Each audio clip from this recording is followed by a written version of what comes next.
بسم اللہ الرحمن الرحیم۔ اللہ تبارک و تعالیٰ کے پاکیزہ نام سے آغاز کرتے ہیں جو بہت مہربان نہایت رحم والا ہے۔ درس بخاری کا سلسلہ جاری و ساری ہے اور ہم پچھلے پروگرام میں بلکہ اس سے پچھلے میں بھی 2442 نمبر حدیث پاک پر کلام کر رہے تھے۔ حضرت عبداللہ بن عمر رضی اللہ تعالیٰ عنہما نبی کریم صلی اللہ علیہ وسلم سے روایت کرتے ہیں کہ آپ نے فرمایا مسلمان کا بھائی ہے، نہ خود اس پر ظلم کرے نہ کسی اور کو اس پر ظلم کرنے دے، اور جو اپنے بھائی کی ضرورت پوری کرنے میں مشغول رہتا ہے اللہ تعالیٰ اس کی ضرورت پوری کرنے میں رہتا ہے، اور جس نے کسی مسلمان سے کوئی مصیبت دور کی اللہ تعالیٰ بروز قیامت اس کی مصیبتوں میں سے کوئی مصیبت دور کر دے گا۔ یعنی پل صراط پہ اگر ٹکرائے تو مدد، ترازو میں پرابلم ہے تو مدد، گرمی لگ رہی ہے تو عرش کا سایہ، پیاس لگ رہی ہے تو حوض کوثر سے پانی پینے کا موقع مل سکتا ہے، تو ایسی اس کی آخرت کی امداد ہوگی۔ یہاں تک ہم تقریباً بیان کر چکے ہیں، اور آخری حصہ چل رہا تھا کہ جس نے کسی مسلمان کا پردہ رکھا اللہ تبارک و تعالیٰ قیامت کے دن اس کا پردہ رکھے گا، مطلب اس کے عیب ظاہر نہ کریں، کوئی گناہ ظاہر نہ کریں، پردہ پوشی کریں، اس کے عیب چھپا کر رکھیں۔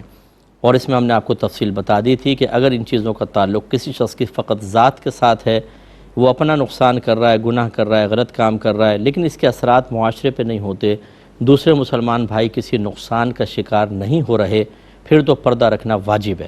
اب آپ بالکل اس کو عام نہیں کر سکتے، کریں گے تو اپنی آخرت کی بربادی کا سامان کریں گے۔ جیسے میں نے مثال ویڈیو وغیرہ کی دی تھی، کسی کی پرسنل ویڈیو ہوتی ہیں، وہ لیک کر دیتا ہے کوئی ایک دشمنی کے اندر، اور ہم پورے معاشرے میں عام کر دیتے ہیں۔ آج کل کا دور جدید ٹیکنالوجی کا دور ہے، اس میں یہ جدید ٹیکنالوجی ایک نعمت بھی ہے اور ایک بہت بڑی مصیبت بھی ہے۔ نعمت اس اعتبار سے کہ اگر آپ ایک نیکی کی بات کہنا چاہتے ہیں تو پہلے دور میں اگر کوئی نیکی کی بات کہنا چاہتا تھا تو بس قریبی حلقے میں کہہ سکتا تھا، قریبی یعنی 5 10 20 ہزار لوگ ہو جائیں گے، اس سے زیادہ نہیں، اور دور تک پہنچتے پہنچتے کئی سال لگ جایا کرتے تھے۔ آج آپ سوشل میڈیا پہ اپنا ایک چینل بنا لیں، اپنا پیج بنا لیں، اس پہ ایک بات ڈالیں، لاکھوں لوگ بعض اوقات اس کو پڑھ لیتے ہیں، ہزاروں پڑھ لیتے ہیں، تو آپ کے لیے کتنا بڑا ثواب جاریہ ہوتا ہے۔ اور مصیبت اس اعتبار سے ہے کہ آج ایک غلطی اگر آپ کی لیک آؤٹ ہو جاتی ہے، یعنی آپ غلطی کرتے ہیں، جیسے کسی کی ویڈیو عام کر دی، کسی کا عیب ظاہر کر دیا، فوراً لاکھوں تک پہنچ جاتا ہے، اور آپ کے لیے اتنا بڑا گناہ جاریہ۔ اور یہ ایسی چیز ہوتی ہے کہ ایک دفعہ ہاتھ سے نکل گئی تو واپس نہیں آ سکتی، کیونکہ دوسرے اس کو آگے شیئر کرتے ہیں۔ وہ آپ اپنا پیج ڈیلیٹ کر دیں، پیج پر سے ڈیلیٹ کر دیں، اپنے چینل سے ویڈیو ڈیلیٹ کر دیں، باقی کو تو نہیں روک سکتے، وہ چلتے چلے جاتی ہے، گناہ جاریہ گناہ جاریہ گناہ جاریہ۔ اور بعض اوقات تو ایسا ہوتا ہے، جیسے میری والدہ فوت ہوئی نا 1 سال پہلے، تو کسی نے وہ 1 سال بعد دیکھا ہوگا، تو اس نے مجھے میسیج کیا، صاحب آپ کی والدہ کا انتقال ہوا، بڑا افسوس ہوا مجھے۔ میں نے کہا وہ تو 1 سال پہلے ہوا تھا۔ کہنے اچھا اوہو، مجھے تو ابھی پتہ چلا۔ تو یوں ہوتا ہے بعض اوقات کہ آپ سمجھتے ہیں معاملہ ٹھنڈا ہو گیا، کوئی 1 سال بعد اس ویڈیو کو دیکھ رہا ہے، اس کے لیے تو بالکل تازہ اور نئی ہے۔ یعنی اس کا مطلب ہے کہ یہ کچھ سلسلے رکتے نہیں، اگر آپ سمجھے کہ اب تو بہت عام ہو گئی، اب کون دیکھے گا، وہ لوگ دیکھتے رہتے ہیں دیکھتے رہتے ہیں دیکھتے رہتے ہیں، اور گناہ جاریہ۔ تو یہ ہمارے ینگسٹرز جو ہیں، بچے بچیاں، کالج میں دیکھیں، یونیورسٹیز میں دیکھیں، آفیسز میں دیکھیں، اتنے گناہوں کے اندر ہم مشغول ہیں صرف معرفت شریعت نہ ہونے کی بنا پر۔ اس لیے خدا را ایسا ہرگز نہ کریں۔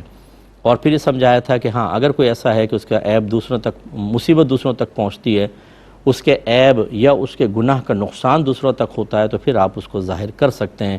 جیسے کوئی دھوکے باز ہے، فراڈیا ہے، جعلی قسم کا عامل ہے، جیسے کوئی مطلب ٹیچر ہے، غلط حرکتیں کرتا ہے اسٹوڈنٹس کے ساتھ، اس قسم کے جو معاملات ہوتے ہیں، اس میں بھی ترتیب یہ ہوتی ہے کہ پہلے اس کو پیار محبت سے سمجھایا جائے، 1 دفعہ موقع دیں، 2 دفعہ موقع دیں، اگر نہیں مان رہا تو پھر اس کی بات کو لیک آؤٹ کرنے میں کوئی حرج نہیں ہے، بلکہ واجب ہے۔ لیکن اس میں ضرور میں نے آپ کو عرض کیا تھا کہ آپ کو نقصان نہ ہو، بس یہ خیال کریں۔ بعض اوقات مافیاز ہوتی ہیں، پورے آدمی کو، مظلوم کو ظالم بنا دیتی ہیں، اس میں پھر فرنٹ پہ آ کے نہ کریں، بیک پہ رہ کر بھی آپ بہت کچھ کر سکتے ہیں آج کل کے دور میں، تو ایسا کریں۔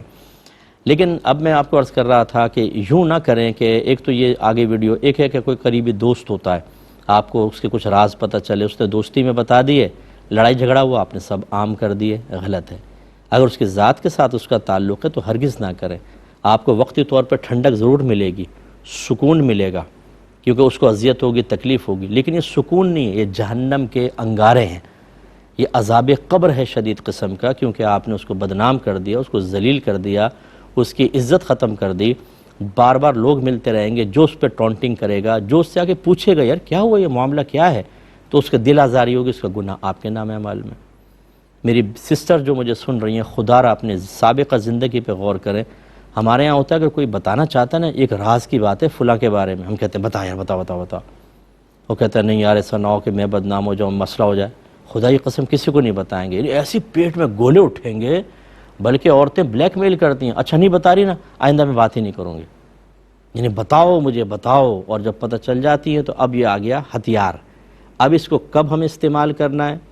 ہم سمجھتے ہیں یہ پولیٹیشنز جو ہوتے ہیں یہ وقت پہ اپنے کارڈ کھیلتے ہیں، یہ بڑے بڑے سیاست دان ہوتے ہیں، ہر گھر میں سیاست دان بیٹھا ہوا ہے، کب اس بات کو لیک آؤٹ کرنا ہے، کس کی شادی سے پہلے کرنا ہے، کس کے آنے سے پہلے کر دینا ہے، کیسے اس کے لیے زیادہ سے زیادہ مصیبت کھڑی کرنی ہے۔ یہ گھر کی خواتین جن کو کوئی مثبت کام نہیں ہوتے نا، کھانا پکایا، یہ وہ کیا، اس کے بعد ان کے ذہن پھر یہی چلتے رہتے ہیں مسلسل۔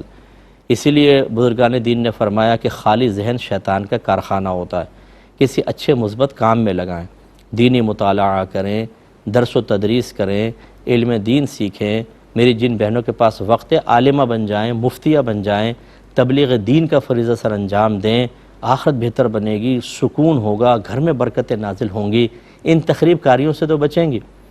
تو اب ہم تو کریت کے چاہتے ہیں کہ ہمیں پتہ چلے، جیسی کوئی چیز ہمارے پاس آتی ہے ہم بلکہ ہم کہتے ہیں مجھ پہ اعتماد کر کے مجھے بھیجو، اور پھر ہم اس کو لیک آؤٹ کرتے ہیں۔ یاد رکھیں یہ سب منع ہے، اگر کسی کی ذات تک اس کا تعلق ہے تو منع ہے۔ اور یہ یاد رکھیں، چلیں پہ بعد میں اس کے بارے میں کہتا ہوں۔ پھر اسی طریقے سے زوجین ہیں، میاں بیوی، ان کا رشتہ بڑا کلوز رشتہ ہوتا ہے، شاید میرے خیال میں بہت ہی کلوز ہوتا ہے، اتنا کلوز کوئی رشتہ نہیں ہوگا جتنا میاں بیوی کا رشتہ ہوتا ہے۔ اب یہ میاں بیوی ایک دوسرے کو اپنے راز بتا دیتے ہیں، خاندانی باتیں، امی نے ایسا کیا تھا، ابا نے ایسا کیا تھا، کالج میں میرے ساتھ ایسا ہوا تھا، یونیورسٹی میں یہ، شوہر بھی بتا رہا ہے، بیوی بتا رہی ہے۔ چلو پہلی بات تو یہ کہ اپنے اس طرح کے راز ایک دوسرے کو کبھی نہ بتائیں۔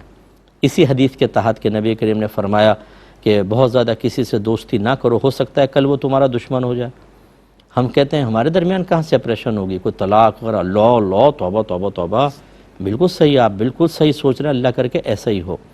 لیکن جن کے طلاقیں ہوتی ہیں، کیا انہوں نے شادی سے پہلے سوچا تھا کہ طلاقیں ہوں گی؟ حالات ایسے ہو جاتے ہیں، ہو جاتی ہیں، اور پھر ایک دوسرے کے راز نہیں رکھتے ہیں، ظاہر کر دیتے ہیں، اور پرابلم کریٹ ہوتی ہے۔ اور یہ تو ویسے بھی چاہے ظاہر نہ کریں، ظاہر ہو جاتے ہیں بعض اوقات، یہ نہ کیا کریں۔ جیسے مثال کے طور پہ شوہر نے اپنے گھر کا بتا دیا، امی نے ایسا کیا تھا، ابا نے ایسا کیا تھا۔ اب کبھی ایسا ہوا کہ زوجہ کی اور ساس کی، یعنی اس لڑکے کی ماں کی لڑائی ہو گئی۔ اب وہ بھابھی، یہ لڑکی تانا دیتی ہے، آپ نے تو ایسا کیا تھا، مجھے پتہ ہے۔ اب ماں کہتی اس کو کس نے بتا دیا؟ اوہو، صاحبزادہ صاحب، انہوں نے بتایا۔ ایسی وہ پھر وہ ساس کبھی تانا مارتی ہے لڑکی کے میکے والوں کو کہ میں جانتی ہو تم لوگ کیا کیا کرتے رہو۔ کہتے ہیں ان کو کیسے پتہ چل گیا؟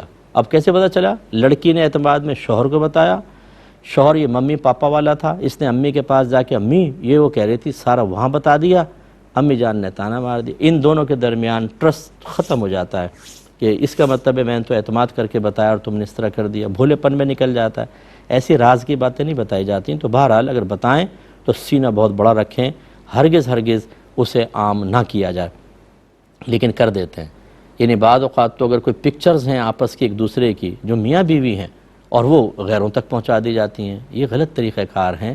ایسے ہمارے پاس بہت سارے میرے پاس کیسز آتے ہیں مختلف نوعیت کے، غلط طریقہ کار ہے، بالکل غلط۔ اور یہ اب اس پہ کچھ بخاری سے ہٹ کر میں ایک دو حدیثیں آپ کو سنا دیتا ہوں۔ یہ المعجم الکبیر کی، سنن ابن ماجہ کی ایک حدیث سنیے ذرا، اسی سے متعلق ہے۔ حضرت ابن عباس رضی اللہ تعالی عنہما بیان کرتے ہیں کہ نبی کریم صلی اللہ علیہ وسلم نے ارشاد فرمایا، جس نے اپنے مسلمان بھائی کے عیب پر پردہ رکھا، قیامت کے دن اللہ تعالیٰ اس کے عیب پر پردہ رکھے گا، اور جس نے اپنے مسلمان بھائی کے عیب کو ظاہر کیا، اللہ اس کے عیب کو ظاہر کر دے گا، حتیٰ کہ اس کو اس کے گھر میں رسوا کر دے گا۔ آپ اندازہ کریں نا، گھر کے اندر وہ گناہ کرے گا، پتہ چلے گا، چھوڑے گا نہیں اللہ تعالیٰ۔ ایسے ہی المعجم الکبیر میں ہے کہ حضرت کعب بن عجرہ رضی اللہ تعالیٰ عنہ بیان کرتے ہیں کہ رسول اللہ صلی اللہ علیہ وسلم نے ارشاد فرمایا، جس نے کسی مسلمان کی کوئی مصیبت دور کی تو اللہ تعالیٰ قیامت کے دن اس کی مصیبت کو دور کر دے گا، اور جس نے کسی مسلمان بھائی کے عیب پر پردہ رکھا اللہ تبارک و تعالیٰ قیامت کے دن اس کے عیب پہ پردہ رکھے گا، اور جس نے مسلمان کی کوئی تکلیف دور کی اللہ تعالیٰ اس کی تکلیف کو دور کر دے گا۔ اور المعجم الاوسط کے اندر ہے، حضرت جابر بن عبداللہ بیان کرتے ہیں کہ نبی کریم صلی اللہ علیہ وسلم نے ارشاد فرمایا، جس نے کسی کے عیب پر پردہ رکھا اس نے گویا ایک زندہ درگور کو اس کی قبر میں زندہ کیا۔ زندہ درگور کا مطلب کہ جس کو زندہ ہی دفن کر دیا گیا ہو، تو عیب پر پردہ رکھنے کا مطلب جیسے اس کو کھود کے باہر نکال لیا اس شخص کو تو بیچارے کو پوری زندگی مل جائے گی، ایسا سرکار فرما رہے ہیں ایسا ہوتا ہے۔ تو خلاصہ کلام یہ ہے کہ ہمیں اس پر خیال کرنا چاہیے۔ اور ایک پوائنٹ جو میں آخر میں کہہ رہا تھا، میں نے کہا بعد میں کہوں گا، وہ ہے یاد رکھیں علماء اسلام کے بارے میں۔ علماء بھی دو طرح ہوتے ہیں، علماء سو ہوتے ہیں، برے علماء ہوتے ہیں، خراب حرکتیں سب کے سامنے کرتے ہیں، غلط قسم کے معاملات کرتے ہیں، ان کو روکا جائے باز نہیں آتے، ان کا پردہ چاک کرنے کی تو کوئی حاجت ہی نہیں ہے، وہ خود اپنا پردہ چاک کر رہے ہوتے ہیں۔ اور بعض ایسے ہوتے ہیں کہ جو اچھے دیندار ہوتے ہیں، صاحب تقوی ہوتے ہیں، لیکن بتقاضائے بشریت کوئی خطا ہو جاتی ہے، کوئی غلط کام ہو جاتا ہے۔ ہاں، اس میں سب سے زیادہ میں نے دیکھا ہے کہ بہت ہی خرابی ہے کہ فوراً اس کے عیب کو پبلک کے سامنے بیان کر دینا، یہ گناہ ہے، یاد رکھیں بہت بڑا۔ اعلیٰ حضرت امام اہل سنت رضی اللہ تعالیٰ عنہ نے فرمایا کہ اگر کسی اہل سنت سے یعنی صحیح العقیدہ شخص سے بتقدیر الہی کوئی لغزش ہو جائے، خطا ہو جائے، اس کو چھپانا واجب ہے، اس کو ظاہر کر دینا یہ حرام، نص قطعی سے حرام ثابت ہے، اس کو اشاعت فاحشہ کہتے ہیں۔ تو اس نے تو چھوٹے درجے کے بعد وقت گناہ کیا ہوتا ہے، ہم پبلک میں ڈسکس کر کے بہت بڑے حرام اور گناہ کبیرہ کے مرتکب ہو جاتے ہیں، اور اتنے لوگوں کے درمیان کیا تو ساروں کو گناہ گار کیا، ان سب کا وبال بھی ہم پر ہوتا ہے۔ اور پھر اس گناہ کی اعلانیہ توبہ واجب ہے، اور وہ ایگو اتنی ہوتی ہے، انانیت وہ کرتے نہیں ہیں، اب بروز قیامت اس کا حساب دینا ہوگا۔ تو دیندار حلقے والے، مجھے حیرت ہوتی ہے بعض اوقات کہ ہم خود دین پر عمل نہیں کر رہے ہوتے اور آگے بڑھ بڑھ کر کسی کے بارے میں اس طرح کر رہے ہوتے ہیں، ایسا ہرگز نہ کریں۔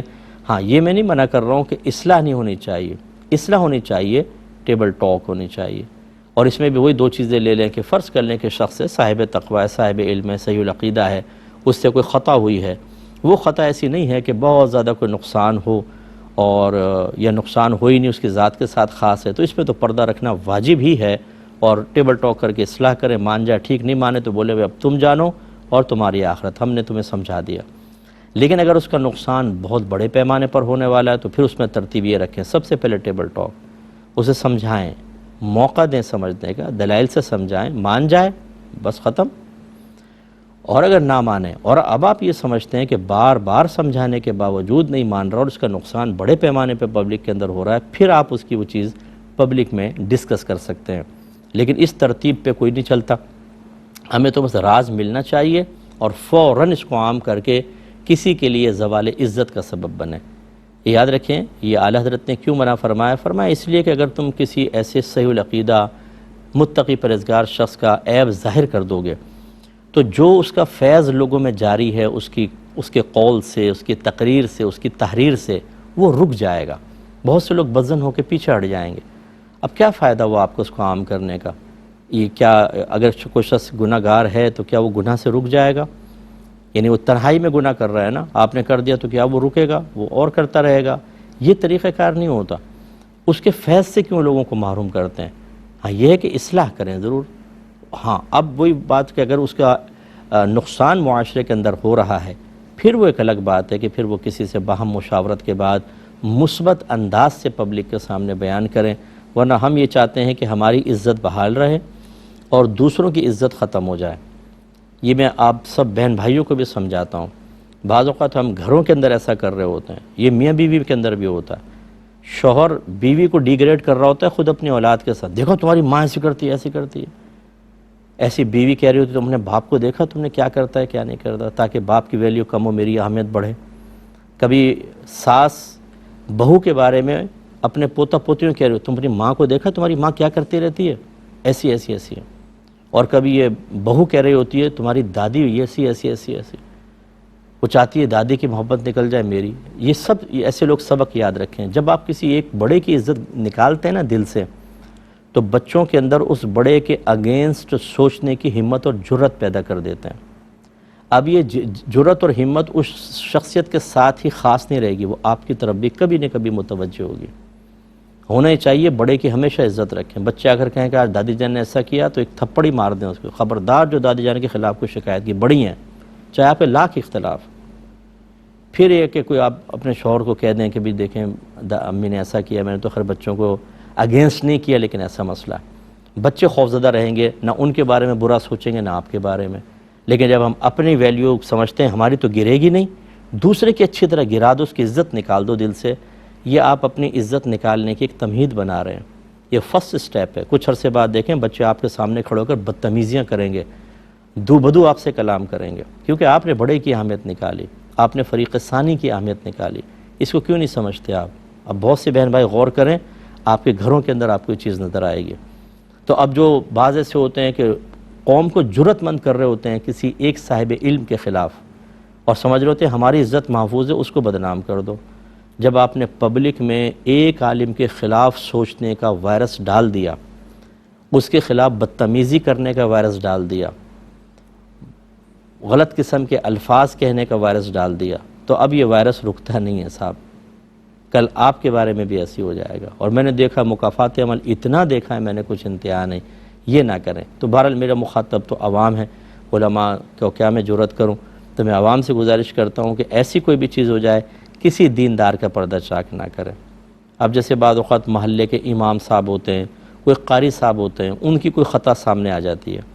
اب وہ خطا اتنی وسیع نہیں ہوتی، کسی ایک معاملے کے اندر ہوتی ہے، چھوٹے معاملے میں. ہم پورے محلے میں ان کو مار مار کے پورے محلے میں دکھاتے ہیں، ویڈیو بناتے ہیں اور سوشل میڈیا پر ڈال دیتے ہیں. میں آپ سے سوال کرتا ہوں، کس شرعی اجازت کے ساتھ آپ نے ایسا کیا مجھے بتائیں؟ کون سی یونیورسٹی، کون سا کالج، کون سا ہاسٹل ایسا ہے جس میں کوئی برائی نہیں ہو رہی؟